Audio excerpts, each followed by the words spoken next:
ओम शांति। आज अव्यक्त बाप दादा की वाणी है 25/12/22 के रिवाइज 7/3/93। हाईएस्ट और होलीएस्ट आत्मा की निशानियाँ। आज बाप दादा अपने सर्व हाईएस्ट और होलीएस्ट बच्चों को देख रहे हैं।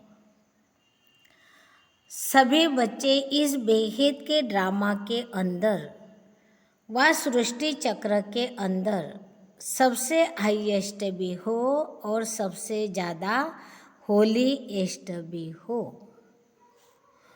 आदि से अब संगम समय तक देखो कि आप आत्माओं से कोई हाईएस्ट श्रेष्ठ बना है।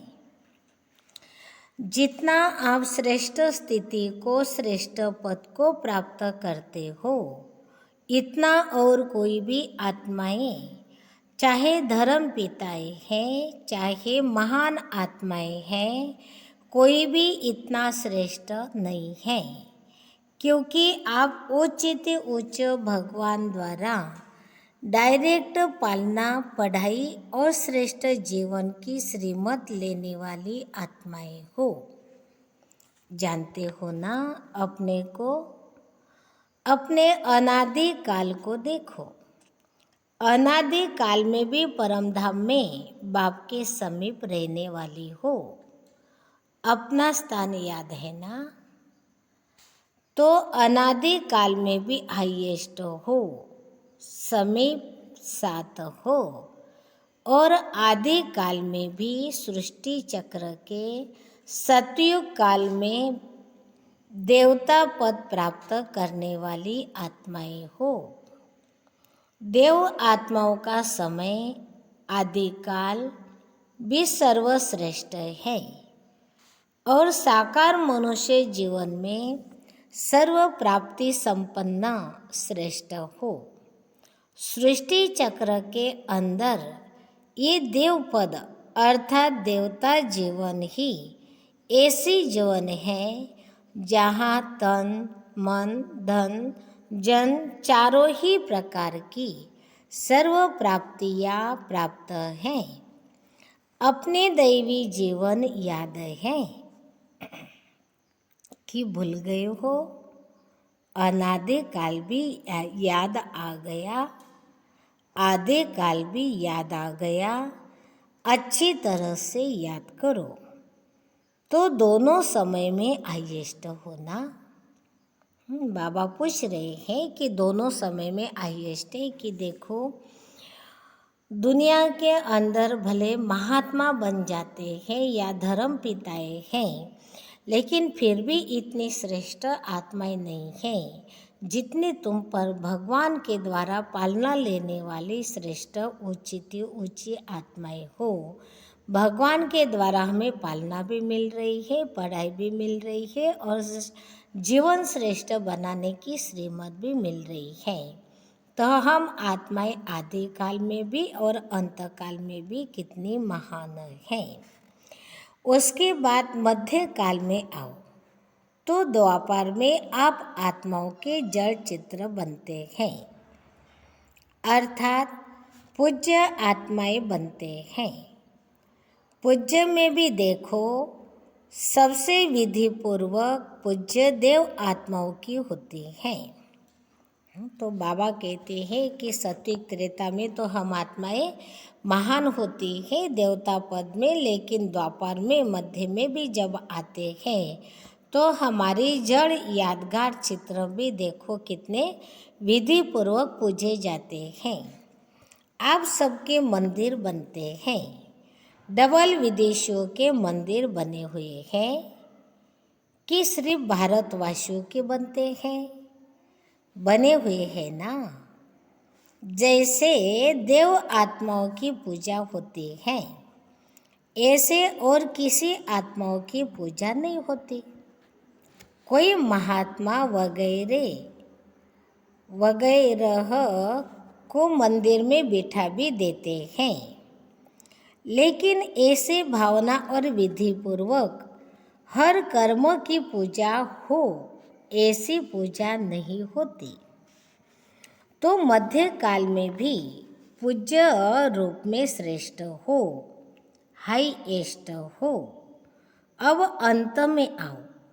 अब संगम युग पर भी उचित उच्च ब्राह्मण आत्माएं, ब्राह्मण सो फरिश्ता आत्माएं बनते हो। तो अनादि आदि मध्य और अंत हाईएस्ट होना। अनादि शुरू में भी हाईएस्ट है, मध्य में भी हाईएस्ट है और अंत में भी हाईएस्ट है इतना नशा। पूछ रहे बाबा कि इतना नशा है कि हम आत्मा इतने श्रेष्ठ महान उच्च आत्माएं है कि द्वापर में भी हमारी जड़ मंदिरों, जड़ चित्रों के अंदर मंदिरों में कितनी विधि पूर्वक पूजा होती है। भले कोई उस मंदिर में कोई महात्मा वगैरह को बिठा दे, लेकिन उनकी इतनी विधि पूर्वक या कर्मों के अनुसार पूजा नहीं होती है जितनी हम बच्चों की होती है। अभी देखो संगम युग के अंदर भी हम श्रेष्ठ आत्मा हैं, ब्राह्मण सो फरिश्ता आत्मा है। तो अनादि आदि मध्य में भी कितने हाईएस्ट हैं। रूहानी नशा है ना, अभिमान नहीं लेकिन सोमान है। सोमान का नशा है, स्व अर्थात आत्मा का, श्रेष्ठ आत्मा का रूहानी नशा है। तो सारे चक्र में हाईएस्ट भी हो और साथ साथ होली एस्ट भी हो। चाहे और आत्माएं भी होली अर्थात पवित्र बनती हैं। माना कि महात्माएं होती, धर्मात्माएं होती है तो आत्माएं भले पवित्र बनती हैं, लेकिन श्रेष्ठ उच्च जो हाईएस्ट बाबा कहते वो नहीं बनती हैं।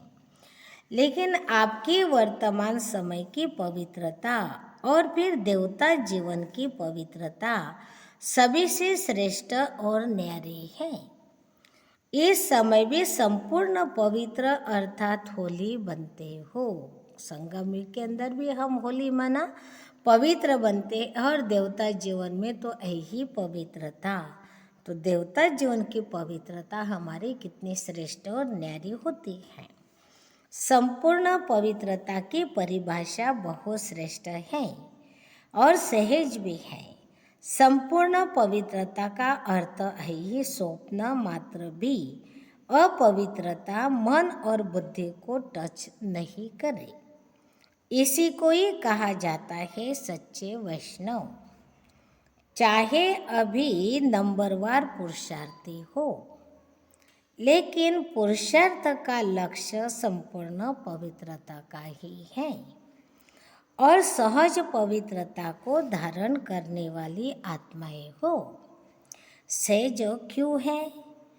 क्योंकि हिम्मत बच्चों की और मदद सर्वशक्तिमान बाप की, इसलिए मुश्किल व असंभव भी संभव हो गया है और नंबरवार हो रहा है। तो होली अर्थात पवित्रता की भी श्रेष्ठ स्थिति का अनुभव।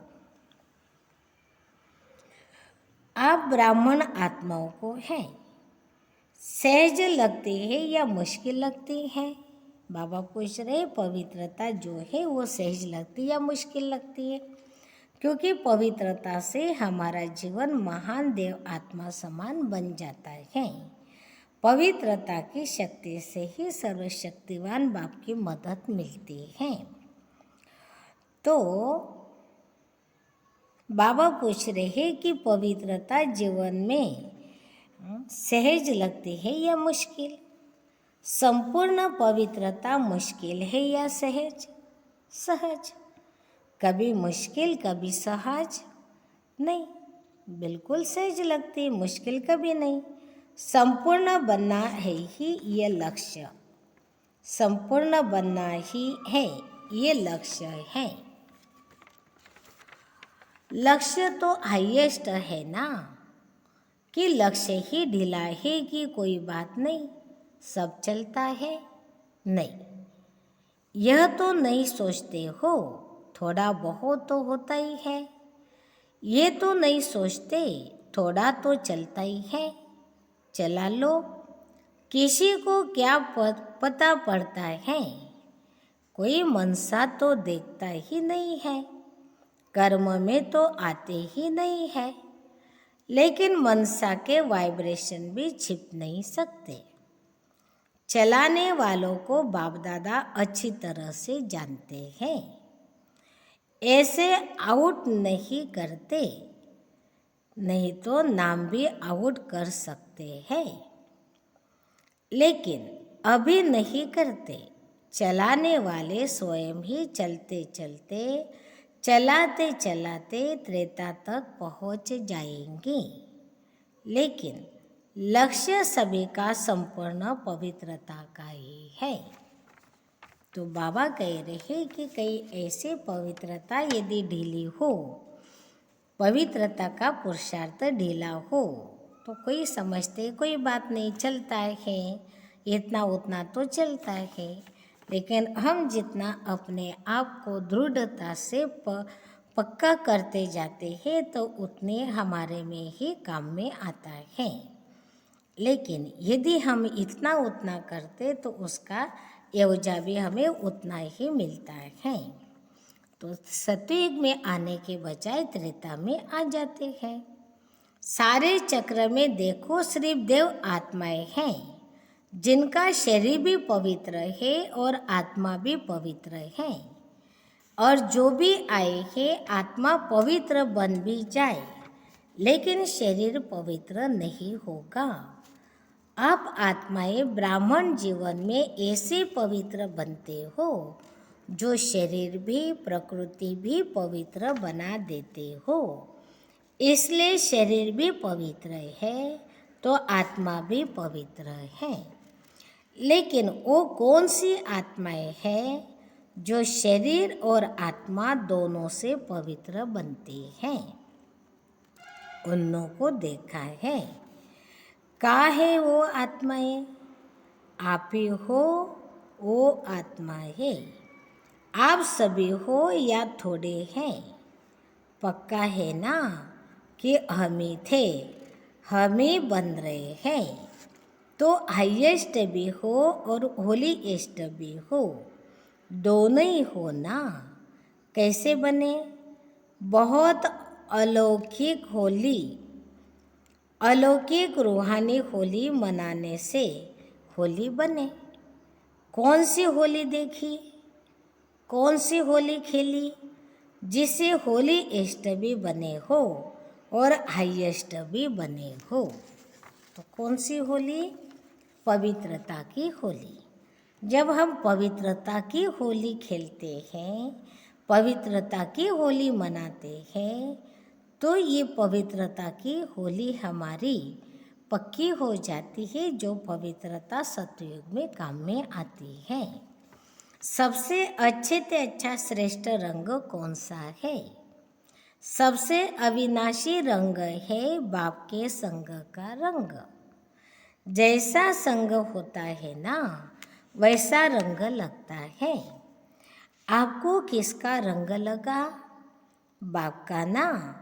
तो बाप के संग का रंग जितना पक्का लगता है उतना ही होली बन जाते हो, संपूर्ण पवित्र बन जाते हो।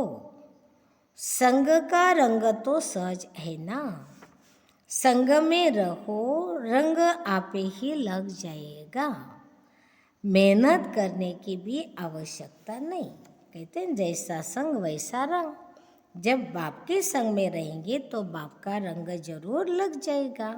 और बाप का रंग कितना अच्छा है, क्योंकि बाप का रंग लगने से हम बाप समान देवता बन जाएंगे। संग का रंग तो सहज है ना। संग में रहो, रंग आप ही लग जाएगा। मेहनत करने की भी आवश्यकता नहीं। संग में रहना आता है कि डबल विदेशियों को अकेला रहना, अकेलापन महसूस करना जल्दी आता है। कभी कभी कंप्लेन आती है ना कि मैं अपने को एलोन अकेला महसूस करती हूँ। क्यों अकेले रहते हो? क्यों अकेलापन महसूस करते हो? आदत है इसलिए। बाबा कह रहे विदेशियों को कि विदेशी आत्माएं ज़्यादा अकेले रहते हैं और अकेले में रहने की आदत होने के कारण बाबा पूछ रहे कि अभी भी अकेले महसूस करते हो? अकेले है या और भी कोई साथ में? अकेला महसूस करती हो? क्यों अकेले रहते हो? क्यों अकेलापन महसूस करते हो? आदत है इसलिए। ब्राह्मण आत्माएं एक सेकंड भी अकेले नहीं हो सकती। हो सकती है? नहीं।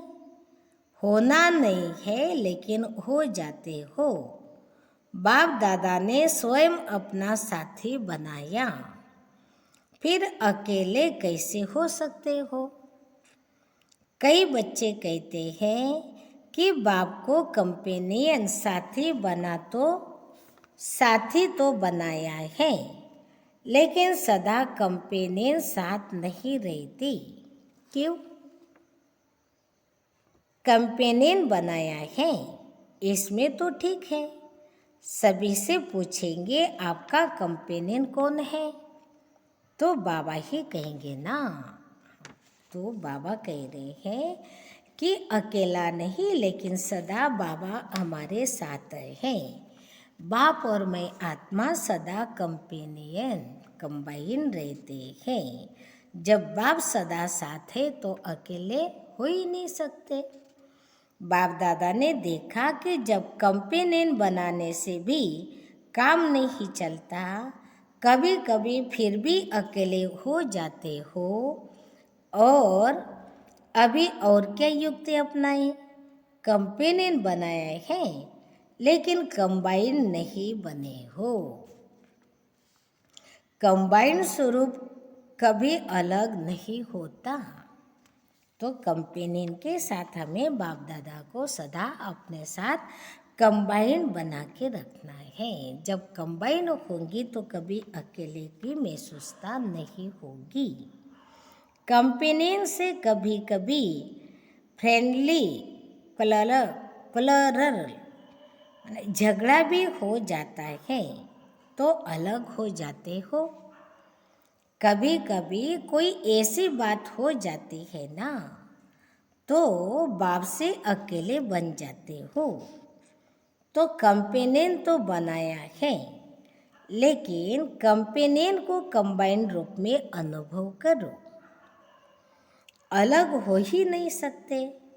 किसी की ताकत नहीं जो मुझ कंबाइन रूप को अलग कर सके। ऐसा अनुभव बार बार स्मृति में लाते लाते स्मृति स्वरूप बन जाओ। बार बार चेक करो कि कंबाइन हूँ, किनारा तो नहीं कर लिया। जितना कंबाइन रूप का अनुभव बढ़ाते जाएंगे उतना ब्राह्मण जीवन बहुत प्यारी मनोरंजक जीवन अनुभव होगी। तो ऐसी होली मनाने आए हो ना कि सिर्फ रंग की होली मनाकर कहेंगे कि होली हो गई। सदैव याद रखो संग के रंग की होली से होलीएस्ट और हाईएस्ट सहज बनना है। मुश्किल नहीं, सहज। परमात्मा संग कभी मुश्किल का अनुभव नहीं करता। बाप दादा को भी बच्चों को मेहनत या मुश्किल अनुभव करना अच्छा नहीं लगता। मास्टर सर्वशक्तिवान व सर्वशक्तिवान के कंबाइन रूप और फिर मुश्किल कैसे हो सकते? तो जरूर कोई अलबेलापन व आलस्य व पुराने लास्ट लाइफ के संस्कार इमर्ज होते हैं, तब मुश्किल अनुभव होता है। जब मर्जीवा बन गए तो पुराने संस्कार की भी मृत्यु हो गई। पुराने संस्कार इमर्ज हो नहीं सकते। बिल्कुल भूल जाओ ये पुराने जन्म के हैं, ब्राह्मण जन्म के नहीं हैं। जब पुराना जन्म समाप्त हुआ, नया जन्म धारण किया तो नया जन्म नए संस्कार। अगर माया पुराने संस्कार इमर्ज कराती भी है तो सोचो, अगर कोई दूसरे की चीज आपको आकर के देवे तो आप क्या करेंगे? रख देंगे? स्वीकार करेंगे? सोचेंगे ना कि ये हमारी चीज नहीं है, ये दूसरे की चीज मैं कैसे ले सकता हूँ। अगर माया पुराने जन्म के संस्कार इमर्ज करने के रूप में आती भी है तो आपकी चीज तो आई नहीं। सोचो, ये मेरी चीज नहीं है, ये पराई है। पराई चीज को संकल्प में भी अपना नहीं मान सकते हो। मान सकते हो नहीं, क्योंकि वो पूरा पराई की होती है। जब वो पराई चीज होती है तो उसको हम कैसे मान सकते हैं? नहीं मान सकते। वैसे बाबा कहते हैं कि माया पुराने संस्कार यदि इमर्ज भी कराती है तो वो पुराने संस्कार अभी मेरे नहीं, क्योंकि हम अभी श्रेष्ठ ब्राह्मण आत्मा बन गए तो अपने संस्कार नहीं, नया जन्म नए संस्कार। पुराने जैसे रावण के हो जाते तो पराये हो जाते, इसलिए पराये को कभी अपना नहीं कह सकते। संकल्प में भी अपना नहीं मानते हैं। मान सकते? सोचो, पराई चीज जरूर धोखा देगी, दुख देगी। सोच कर के उसी सेकंड पराई चीज को छोड़ दो, फेंक दो, अर्थात बुद्धि से निकाल दो। पराई चीज को अपने बुद्धि में रख नहीं लो, नहीं तो परेशान करती रहेगी। सदा ये सोचो कि ब्राह्मण जीवन में बाप ने क्या क्या दिया। ब्राह्मण जीवन का अर्थात मेरा निजी स्वभाव, संस्कार, वृत्ति, दृष्टि, स्मृति क्या है, ये निजी है, वो पराई है। हाँ, तो माया या रावण से संस्कार हमारे यदि इमर्ज हो जाते तो पराये हैं, क्योंकि हम अभी ब्राह्मण बन गए तो ब्राह्मण जीवन हमारी नई जीवन। तो नई जीवन के स्वभाव, संस्कार, वृत्ति, दृष्टि सब नया।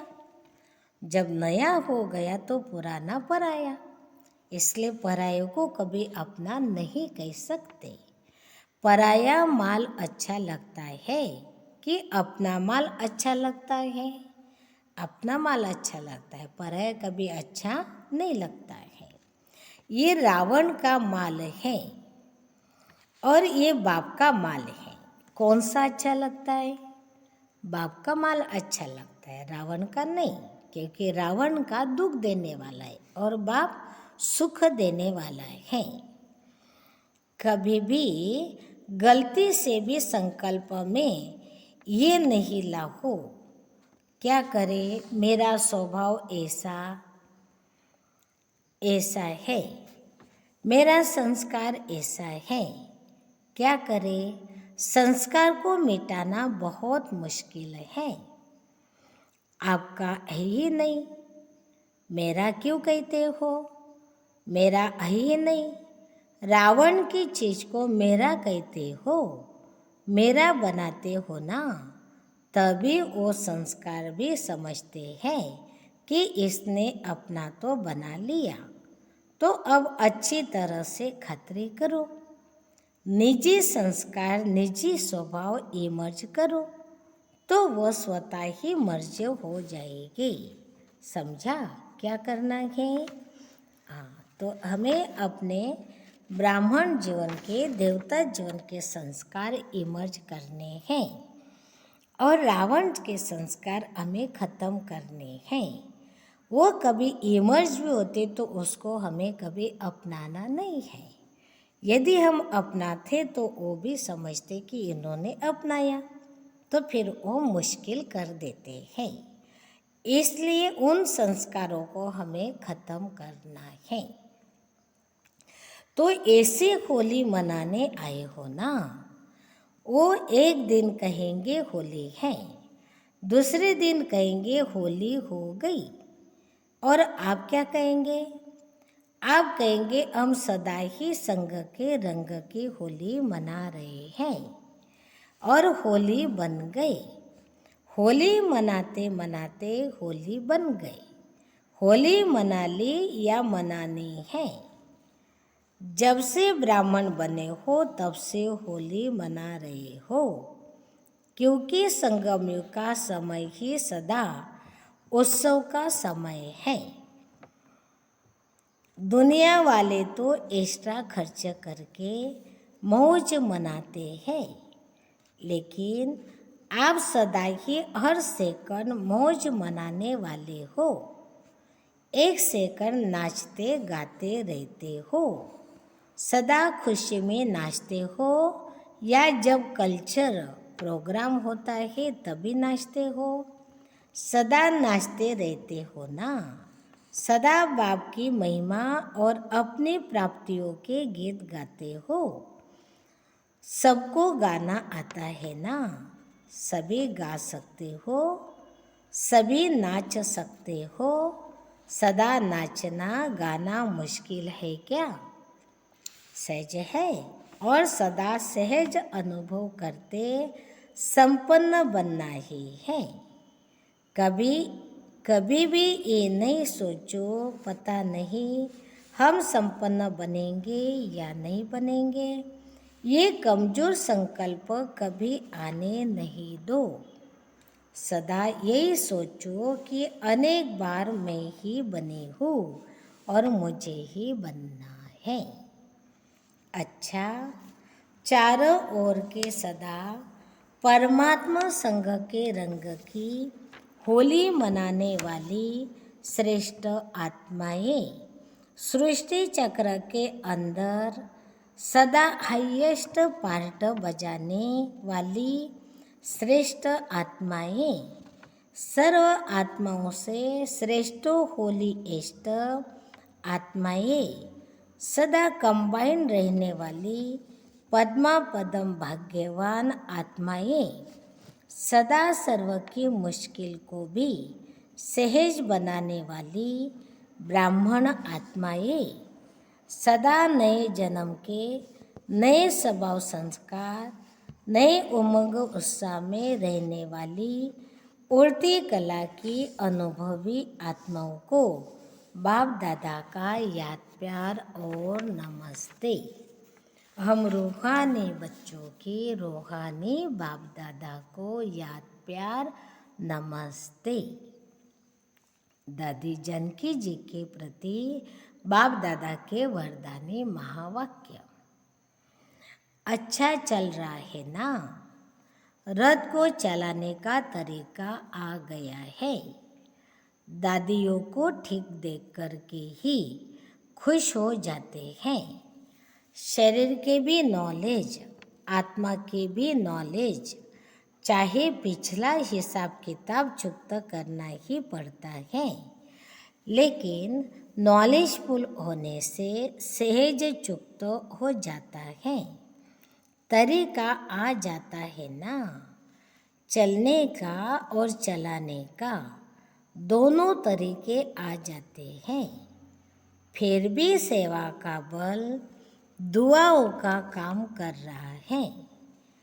ये दुआएं दवाई का काम कर रही हैं। सेवा का उमंग आता है ना, जल्दी जल्दी तैयार हो जाए तो सेवा करे, तो वो उमंग जो आता है ना, वो उमंग सूली से काटा कर देता है। अच्छा है, फिर भी हिम्मत अच्छी है। सभी से निमित्त आत्माओं को देख करके खुश होते हो ना। अभी अव्यक्त वर्ष में हर एक कोई न कोई कमाल करके दिखाओ। सेवा में कमाल हो रही है, वह तो होनी है, लेकिन पर्सनल पुरुषार्थ में ऐसी कमाल दिखाओ जो देखने वाले कहें कि हाँ कमाल है, दूसरे के मुख से निकले कि कमाल है। सिर्फ यह नहीं कि चल तो रहे हैं, बढ़ तो रहे हैं, लेकिन कमाल क्या की। कमाल उसको कहा जाता है जो असंभव को कोई संभव करके दिखाए, मुश्किल को सहज करके दिखाए, जो कोई के स्वप्न में भी नहीं हो वो बात साकार में करके दिखाए, इसको कहा जाता है कमाल।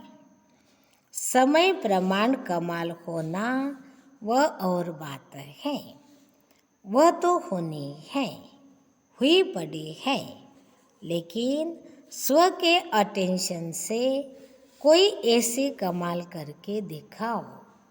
ब्रह्मा बाप के 25 वर्ष पूरे हुए। जब कोई भी उत्सव मनाना होता है तो जिसका मनाते हैं उसको कोई न कोई दिल पसंद गिफ्ट दी जाती है। ब्रह्मा बाप के दिल पसंद क्या है वह तो जानते हो ना। जो स्वयं को भी मुश्किल लगता हो ना, वो ऐसा सज हो जाए जो स्वयं भी आप अनुभव करो, तब कमाल है। ठीक है ना। क्या करेंगे? बाप के दिल पसंद करके दिखाओ। क्या क्या दिल पसंद है यह तो जानते हो ना। बाप को क्या पसंद है जानते हो ना। अच्छा, देखेंगे कौन कौन से गिफ्ट देते हैं। जैसे स्थूल गिफ्ट बड़े प्यार से ले आते हो ना, अच्छा है। डबल विदेशी अपना भाग्य अच्छी तरह से प्राप्त कर रहे हैं, वृद्धि कर रहे हो ना। वृद्धि करने वालों को पहले तपस्या के साथ त्याग करना ही पड़ता है। वृद्धि होती है तो खुश होते हो ना, या समझते हो हमारे को कमी पड़ जाएगी। अच्छा है, वृद्धि अच्छी कर रहे हो, यह नहीं सोचो हमारा कम हो रहा है, बढ़ रहा है।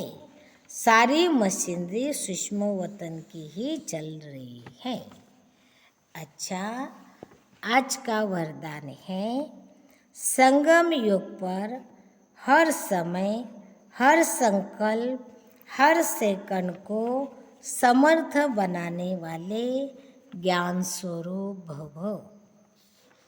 ज्ञान सुनने और सुनाने के साथ साथ ज्ञान को स्वरूप में लाओ।